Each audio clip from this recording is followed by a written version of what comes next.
Je vois 2 gros freins. La première, c'est que je ne vois pas de nouveau mouvement des gilets jaunes.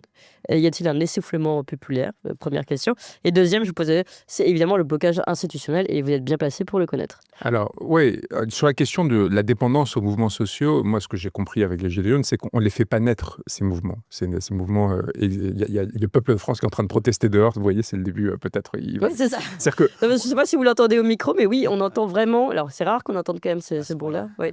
oui. C'est la Des colère populaire. oui, c'est ça. Donc cette Juan colère Rocco est là, ça y est, il a fait monter c'est la parti. révolution autour de lui. Je fais venir avec Bon, on est prêt. mes troupes. Donc non, donc on ne contrôle pas quand naissent ces mouvements-là. Là, on sent très bien que la situation est extraordinairement dure pour beaucoup de Français et d'autant plus dure qu'on sent que ça va durer. Enfin, qu'avec les prix de l'essence qui sont la première étape, on va avoir une augmentation des prix en général de la consommation, alors qu'il ne va pas y avoir d'augmentation de salaire, on sait bien comment ça se passe.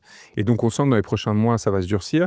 Et ça peut même avoir des effets contre-révolutionnaires à court terme. C'est-à-dire, dans un premier temps, ça nous restreint, ça nous rend, et donc, par contre, il peut y avoir à un moment donné un déclenchement de feu inattendu et il faut être prêt à ce moment-là. Moi, j'en parle beaucoup avec Maxime Nicole, qui est un de nos porte-parole, qui était une des figures des Gilets jaunes.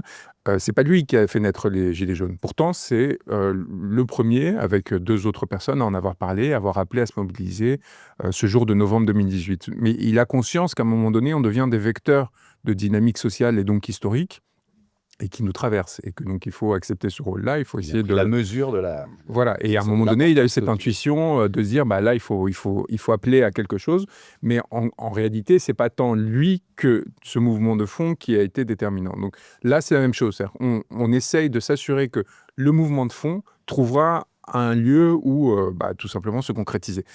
Et en parallèle, on joue le jeu de l'institution, de l'élection présidentielle. Oui, mais là ça va pas marcher.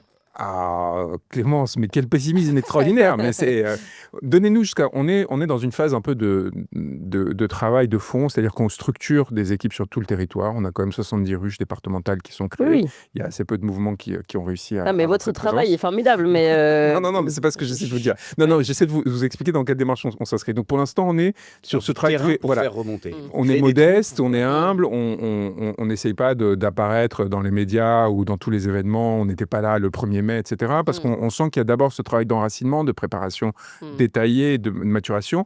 On commence à avoir des petites casquettes et d'autres qui arrivent. Oui, d'ailleurs, je voulais pas vous le dire en studio, mais là, on se découvre évidemment devant une femme. Donc, mais oui, forcément. Moi, si ma grand-mère regarde ça, elle se dira, je ne suis pas. Mais hier, on avait Vincent Lapierre, mais quand on a un message à passer avec sa casquette, c'est autre chose. Ça, avec son couvre-chef. Effectivement.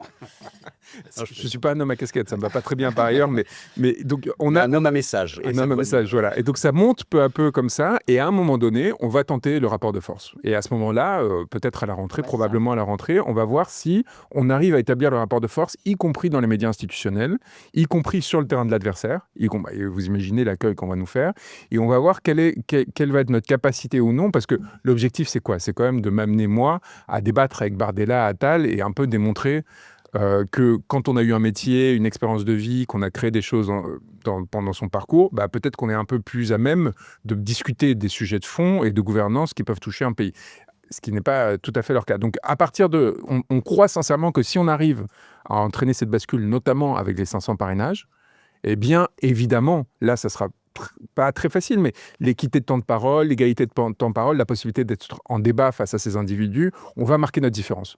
Et là, il va y avoir peut-être quelque chose qui naîtra, qui nous permettra d'engrainer peu à peu. On est sur une époque différente de 2017 et 2022. Les réseaux sociaux ont une capacité à porter un certain nombre d'idées qui, jusqu'alors, étaient éteintes dans les espaces institutionnels. Et